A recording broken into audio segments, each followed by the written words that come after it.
I appreciate what you've said so much, because it's one of those great, how do I put this? It's the triumph of spin over substance, that Mr. Harper's record has been portrayed as though he was a good manager of the economy. All of those tax cuts hurt us, because at the moment that we hit when the recession hit in 2008, we'd lost any surplus buffering capacity.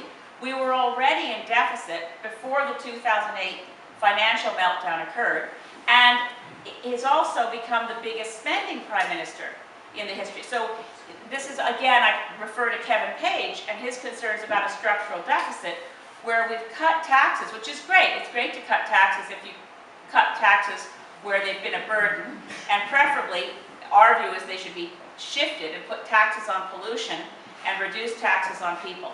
But we could have done a great deal instead of basically just using those tax cuts as cheap promises to say, keep voting for me because I've cut taxes.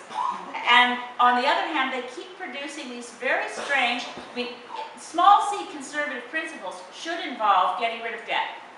And small c conservative principles would also involve simplifying the tax code. And in the last number of years, they've made the tax code increasingly complex because they've wanted to provide what are generally referred to as boutique tax cuts. Like, if you have a kid in hockey and you make enough money that you're a taxpayer, you can get a rebate on your hockey equipment. You can get rebates if your son or daughter are in ballet. I mustn't gender stereotype this, but you can't get that if your kids are in some other form of activity. So it's a very strange way. When we really want, I think what we really want, is to use tax dollars to ensure that the schools have enough money in terms of federal provincial transfer, that the schools can afford to keep the playgrounds open for everyone because they can afford to have some supervision after school.